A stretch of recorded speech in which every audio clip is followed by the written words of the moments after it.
शुरू करते हैं अल्लाह के बाबरकत नाम से जो बड़ा मेहरबान और निहायत रहम वाला है। तमाम तारीफें मेरे अल्लाह रब्बुल इज़्ज़त के लिए हैं। खौफनाक कहानियों के मुअज़्ज़िज़ नाज़रीन को मेरी तरफ से अस्सलाम वालेकुम। उम्मीद करती हूँ आप सब लोग खैरियत से होंगे, जहाँ होंगे खुश होंगे और मेरे चैनल की खौफनाक कहानियों को बहुत पसंद भी करते होंगे। आज आप लोगों के लिए मैं बहुत डरावनी कहानियाँ लाई हूँ जिन्हें आप लोग बहुत पसंद करेंगे। कहानी शुरू करने से पहले आयत कुर्सी का हिसार कर लें। कमरे की लाइट ऑफ है तो ऑन कर लीजिए और हेडफोन्स लगा लें, क्योंकि अक्सर डरावनी कहानी सुनने के बाद इंसान डर जाता है। आज की पहली खौफनाक कहानी अली शेयर कर रहे हैं। अली कहते हैं, हम लोग कराची के रहने वाले हैं और आज आपके साथ हम लोगों की जिंदगी की खौफनाक कहानी शेयर करूंगा। यह आज से 25 बरस पुरानी बात है। सख्त सर्दी की रातें थीं। हम दो दोस्त, मैं और जमशेद, हम लोग बाइक पर आ रहे थे। हम लोग किसी काम से थोड़ा दूर गए हुए थे। वहां से वापस आते आते 12:30 पौने 1 बजे का टाइम हो गया। सर्दी बहुत जोरों पर थी और हम लोगों को बहुत शदीद ठंड भी लग रही थी। बाइक पर वैसे भी बहुत ज्यादा सख्त हवा लगती है, वैसे भी ठंडी हवाएं चल रही थी। एकदम से जमशेद कहने लगा, कभी यहाँ पर चाय मिल जाए तो बहुत ज्यादा सुकून महसूस हो। मैंने उससे कहा कि यार बात तो ठीक है, चलो आके देखते हैं, कहीं शायद कोई चाय का होटल, कोई ढाबा खुला होगा तो चाय पी लेंगे। उसने कहा ठीक है। हम लोग कुरंगी वाली साइड पर थे, कब्रिस्तान के करीब से गुजर रहे थे। वहां पर हमें एक छोटा सा ठेला नजर आया, चाय के कप नजर आए और वहां पर ऐसे लग रहा था ताजा चाय भी बन रही है। एक 50 के उम्र के करीब का आदमी वहां पर बैठा ठेले पर चाय बना रहा था। वो अपने हैंड कप के साथ चाय को अच्छी तरह से बीट कर रहा था, पका रहा था और चाय की खुशबू फैली हुई थी। हम लोगों को तो जैसे देखकर ही सुकून महसूस हो गया। हम लोग उसके करीब गए। हमने कहा, अंकल हमें भी 2 कप चाय के दें। उसने कहा, चाय अभी ताज़ा ही बनाई है, गरम गरम चाय है। उसने हमें 2 कप चाय के दिए। उसकी चाय बहुत ही ज़्यादा मज़ेदार थी, जायका बहुत अच्छा था। एक एक कप हमने पिया। हमारा दिल चाहा कि हम एक कप और पिए। हमने उससे एक एक कप और ले लिया। उसने हमें कुर्सियाँ दी। हम लोग एक साइड पर बैठ गए। दूर है बिल्कुल करीब, यानी आंखों के सामने ही आप कर लें, कब्रिस्तान भी नजर आता था, कुरंगी कब्रिस्तान। हमने जब देखा वो अंकल बिल्कुल अकेला खड़ा था, आगे सड़क बिल्कुल सुनसान थी। हमने पूछा, अंकल आपको डर नहीं लगता? आप कब्रिस्तान के करीब हैं, ना चाहते हुए भी इंसान को डर महसूस होता है, इंसानी फितरत है। कब्रिस्तान के पास से रात को गुजरे कोई खौफ महसूस होता है, भले वहां पर कुछ ना भी हो। तो वो कहने लगा, नहीं अब आदत हो गई है, शुरू शुरू में डर लगता था। हमने कहा, अंकल आपने इसी जगह पर अपना चाय का ठेला क्यों लगाया? आप इसको किसी और जगह पर भी तो लगा सकते थे। आपकी चाय तो बहुत अच्छी है, जायका बहुत अच्छा है, मजेदार चाय है, तो कहीं भी लोग आपकी चाय जरूर पीते। उसका ये कहना था, पहले मैं रेलवे स्टेशन वाली साइड पर होता था, वहां पर कुछ लोगों के और भी ठेले और चाय के होटल थे, वो लोग बहुत तंग करते थे। फिर मैं वहां से निकला। एक दिन बारिश बहुत तेज तूफानी थी। मैंने चाय का ठेला इस बड़े दरख्त के नीचे लगा लिया। देखते देखते बहुत भीड़ हो गई। कोई इधर से आ रहा था, कोई इधर से आ रहा था, यहां तक कि बहुत से लोग जो कब्रिस्तान की तरफ भी आते थे वो भी चाय पीने आ रहे थे। उसके बाद फिर मैं यहीं पर मुकीम हो गया। मैं अपना चाय का ठेला यहीं लगाता हूँ। हमने पूछा, अंकल सच सच बताएं, कभी आपको यहाँ पर डर नहीं लगा? और आप कितनी बजे तक आपका चाय का ठेला खुला रहता है? उसने कहा, मुझे तो 12-1 बज जाते हैं। कभी कभी मैं जल्दी भी चला जाता हूँ अगर मौसम खराब हो तो, लेकिन आमतौर पर 12-1 बज जाते हैं। तो वो कहने लगा, शुरू शुरू में डर लगता था। जब देर रात के मैं इधर होता था तो मुझे कई तरह की आवाजें महसूस होती थी। कभी ऐसा लगता था कि कोई मेरे पीछे आकर चाय के कप में चम्मच हिला रहा हो और उसकी एक मखसूस आवाज गूंज रही हो। मैं पलट कर देखता था तो कुछ भी नहीं होता था। ये जो टेबल देख रहे हो, जहां पर मैंने ये कप धोकर रखे होते हैं, ऐसे लगता था इन कपों के साथ कोई खेलता है, कोई छेड़ता है। अक्सर मैं अपनी धुन में मगन चाय बना रहा होता हूँ, ये कप अपने आप हिलने लगते हैं। फिर मैं पलट कर देखता हूँ तो कुछ भी नहीं होता। इसके अलावा कभी कभी उस साइड से एक बूढ़ा शख्स आता है। वो कुछ भी नहीं बोलता, वो बिल्कुल चुप रहता है। कभी उसका लिबास बिल्कुल साफ होता है और कभी उसका लिबास बहुत मैला कुचैला होता है। वो आता है, आकर बैठता है, चाय मांगता है, मैं चाय दे देता हूँ। वो वाहिद शख्स है जो कब्रिस्तान की तरफ मुंह करके बैठा रहता है। वो कुछ भी नहीं बोलता। मैं कई बार उसको बुलाने की कोशिश करता हूँ, कई बार उससे कुछ पूछता हूँ, वो जवाब ही नहीं देता।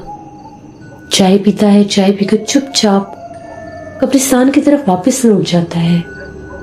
उस आदमी को कई बार मैंने देखा, कई बार मैंने कोशिश की मैं उसके पीछे जाऊं, लेकिन मैं इस जगह को खाली छोड़कर नहीं जा सकता। हाँ, एक दो बार गोरकन भी आया मेरे पास। मैंने उससे पूछा, उसने कहा कि नहीं, यहाँ तो मैंने ऐसा कोई आदमी नहीं देखा, हो सकता है कहीं करीब से आता हो। बस वो एक शख्स पुरसरार लगता है। इसके अलावा कभी कभी रात के वक्त कब्रिस्तान की तरफ से किसी छोटे बच्चे के रोने की आवाज सुनाई देती है, जिसे मैं अपना वहम भी समझता हूँ। और कभी कभी मैं समझता हूँ कि शायद बिल्ली के बच्चे हैं, बिल्ली है, बिल्लियां अक्सर यहाँ पर होती हैं बहुत ज्यादा, तो ये उनकी आवाजें होंगी। संकल की बातें सुनकर हमें भी थोड़ा सा डर महसूस हुआ। अब हमने चाय पी ली थी और हम लोग बिल्कुल एकदम फ्रेश हो गए थे। हमने अंकल को पैसे दिए, शुक्रिया अदा किया और वहां से निकल पड़े। जब हम लोग रास्ते में थे, हम लोग बातें कर रहे थे। अभी हम लोग कुरंगी कब्रिस्तान के करीब से गुजर रहे थे, हमें वो बूढ़ा शख्स नजर आया। शायद ये वही शख्स था। वो खासा बूढ़ा आदमी था, तकरीबन 70-75 की उम्र का होगा।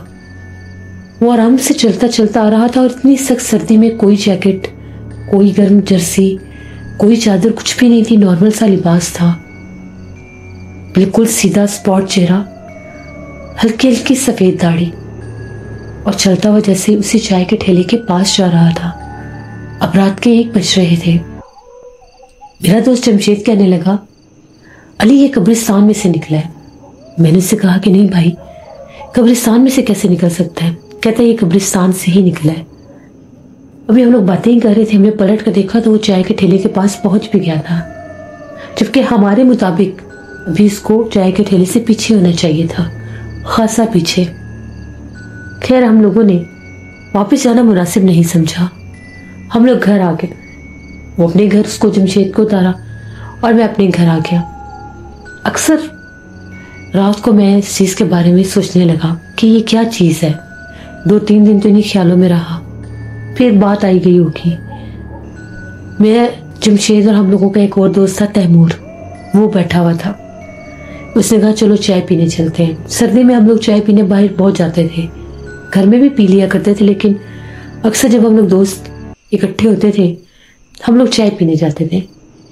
जमशेद कहने लगा चलो उस ठेले पर चलते हैं, बाबा के हाथ की चाय पी के आते हैं। तैमूर कहने लगा कौन से बाबा?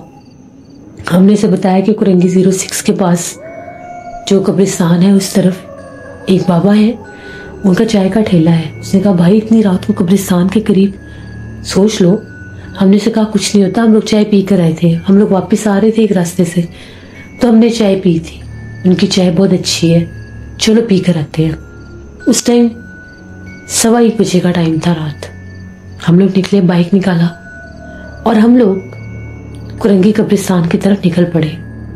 जब हम लोग वहां पर पहुंचे, हैरत अंगेज बात है, ठेला खुला हुआ था और वही बूढ़ा शख्स बैठा चाय पी रहा था। जैसे उस अंकल ने बताया था हूबहू उसी डायरेक्शन में। उसका चेहरा कब्रिस्तान की तरफ था और ऐसे लग रहा था वो कब्रिस्तान में किसी को देख रहे हैं। हमने चाय ली, मैंने जमशेद की तरफ देखा और मैं वो जो बूढ़े शख्स थे बाबा जी, उनके करीब होकर बैठ गया। मैंने सलाम किया, उन्होंने जवाब नहीं दिया, बस वो कब्रिस्तान की तरफ ही देख रहे थे। मैंने उन्हें कहा कि बाबा जी आप यहीं पर रहते हैं, आप कब्रिस्तान की तरफ क्या देख रहे हैं? पहले जब मैंने ये पूछा कि आप यहीं पर रहते हैं, उन्होंने कोई जवाब नहीं दिया। जमशेद ने मुझे चुप रहने का इशारा किया। चाय का जो ठेले का मालिक था उसने भी मुझे चुप रहने का इशारा किया। फिर मैंने पूछा आप कब्रिस्तान में किसे देख रहे हैं? उसने फौरन नजरें घुमाकर मेरी तरफ देखा। वो जो नजरें घुमाना था वो बहुत ज्यादा पुरस्कार था। उन नजरों में कुछ था, वो बहुत अजीब नजरें थी। ऐसा लगा कि वो नजरें जैसे मेरे जिस्म के अंदर उतरी और मैं थोड़ा सा डर भी गया। मैंने कहा मैं बस वैसे ही पूछ रहा हूं।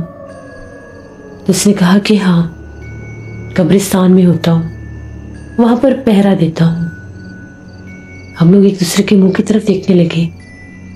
चाय का जो ठेले का मालिक था वो हैरान हो गया कि ये बूढ़ा शख्स पहली बार बोला है, पहली बार इसने किसी से बात की है और पहली बार उसकी आवाज सुनी थी।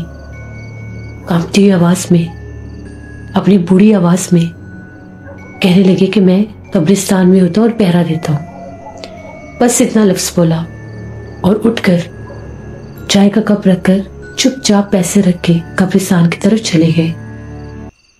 ठेले का मालिक कहने लगा भाई ये पहली बार बोले हैं, आज तक ये बोले नहीं है। मैं पिछले 4-5 साल से यहीं पर चाय लगा रहा हूं और ये 4-5 साल से आ रहे हैं। जानते हो जिस रात मैंने पहली बार ठेला यहां पर लगाया था उस रात भी यही पहली बार आए थे और ये हर रोज 12 बजे के बाद ही आते हैं। मैंने दिन के वक्त इनको कभी नहीं देखा। गोरकन ने भी कभी नहीं माना कि यहाँ पर कोई बूढ़ा शख्स है। पता नहीं क्या बात है, मुझे ये चीज हजम नहीं हुई कि कब्रिस्तान में पहरा देते हैं। शायद बुजुर्ग हैं, वहम करते हैं, लेकिन वो जा भी कब्रिस्तान की तरफ रहे थे। हम तीनों दोस्त चाय के कप थामे उनके पीछे पीछे जाने लगे, जो कि हमें नहीं करना चाहिए था इखलाकन। फिर भी हम उनके पीछे जा रहे थे। कब्रिस्तान के दरवाजे पर पहुंचकर वो खड़े हो गए। हम उनसे खासे पीछे थे। थोड़े से हम डर गए। उन्होंने पलट कर देखा कि ये लोग मेरे पीछे आ रहे हैं और कब्रिस्तान के अंदर चले गए। हम लोग भी इनके पीछे कब्रिस्तान के अंदर दाखिल हो गए। स्ट्रीट लाइट्स थी, रोशनी भी थी। वो एक अंधेरे की तरफ जा रहे थे। हमने इनको 5-6 कब्रों तक जाते देखा। वो गायब हो गए, वो आंखों से ओझल हो गए, वो कहीं नहीं थे। उस वक्त जो हम लोगों की हालतें थी वो बयान से बाहर है। हम थर थर कांप रहे थे। ये कैसे मुमकिन है, कोई गायब कैसे हो सकता है? वो बाबा तो ये बता रहे थे कि वो इधर ही है, फिर वो गए कहां पर? अभी हम लोग ये बातें कर ही रहे थे, हमारे कानों के साथ एक आवाज टकराई, एक औरत की आवाज। जैसे वो औरत वहां से बोलकर कह रही थी चले जाओ, इस टाइम आना मना है। बस इतनी सी बात। जब हमने एक औरत की आवाज सुनी, हमारी तो ऐसे जैसे जान ही निकल गई हो। हमने उस आवाज की डायरेक्शन में देखा तो एक औरत थी, स्याह काले लिबास में। चेहरा नजर नहीं आ रहा था। वो एकदम से जैसे सर पर भी दुपट्टा लिए आगे दरख्तों की तरफ जा रही थी। ये चीज देखने के बाद हम लोग इतना शदीद डरे, हम लोग वहां से बाहर भागे, ठेले की तरफ आए। हम लोगों को खौफ से हमारी हालतें खराब थी, सांस चढ़े हुए थे। फूले हुए सांस के साथ जब हम लोग ठेले पर पहुंचे, ठेले का मालिक कहने लगा तुम लोग क्यों गए थे इस टाइम कब्रिस्तान? तुम लोगों को नहीं जाना चाहिए था। कुछ ऐसी मखलूकात होती हैं जो अपना राज रखती हैं। तुम लोगों ने बहुत बड़ी गलती की। आखिर तुम लोगों ने ऐसा वहां पर क्या देखा जो तुम लोग कांप रहे हो? हमने उसे सारी बात बताई कि बूढ़े बाबा तो वहां पर जाते साथ ही कुछ कब्रों के करीब जाकर गायब हो गए, लेकिन हमने वहां पर एक औरत को देखा। औरत बहुत गुस्से में थी और कह रही थी इस टाइम यहाँ पर आना मना है। वो औरत कौन है? जिस पर जो ठेले का मालिक था कहने लगा मैं नहीं जानता, मुझे कुछ पता नहीं, तुम लोग जाओ यहाँ से, बस पैसे दो और चले जाओ, और दोबारा इस तरफ मत आना। हमने इसे पैसे दिए, वो ऐसे शो करवा रहा था जैसे ठेले को बंद करने लगा है। हम लोगों ने एक दूसरे के मुंह की तरफ देखकर हम लोग चले गए। अगले दिन हम लोग दिन के वक्त आए कब्रिस्तान की तरफ। हम लोग वहां पर गोरकन से मिले। गोरकन भी बूढ़ा शख्स ही था, लेकिन ये वो वाला बूढ़ा शख्स नहीं था। इसकी उम्र कम थी, सफ़ेद दाढ़ी तो थी लेकिन उनसे कम बूढ़ा था। हमने उनसे सलाम दुआ किया। हम पूछने लगे कि ऐसे हमने रात को यहाँ पर एक बाबा जी को देखा है, वो बाबा जी कौन है? कहने लगा ये चाय वाला ठेले वाला भी मेरे से यही पूछ रहा था, आखिर तुम लोग उस बुजुर्ग के बारे में क्यों पूछते हो इतना? हमने कहा कि बस वैसे ही हमने उनको देखा है। तो उसका ये कहना था ये मुमकिन ही नहीं कि वो किसी को नजर आए। उनको तो फौत हुए 5 साल बीत गए हैं और ये इस तरफ उनकी कब्र है। हम लोग बहुत ज़्यादा डर गए। वो उसी तरफ उसने कब्र का इशारा किया जिस तरफ वो बाबा जी गए थे। ये हमारी समझ से ये चीज़ बाहर थी। हम लोग फौरन वहाँ से निकले, मस्जिद में गए, मौलवी साहब को बताया, मौलवी साहब से सारी बात डिस्कस की। मौलवी साहब का ये कहना था कि बाजू का जिन्नात कुछ इंसानों का रूप लेकर अपना आप जाहिर करते हैं।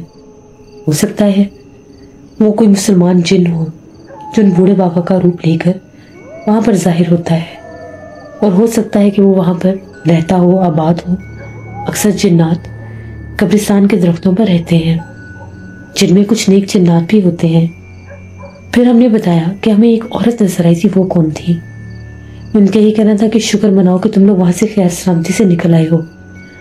बाज़-औक़ात वीरानों में, कब्रिस्तानों में चुड़ैलों आफ़तों का गुजर बसर होता है।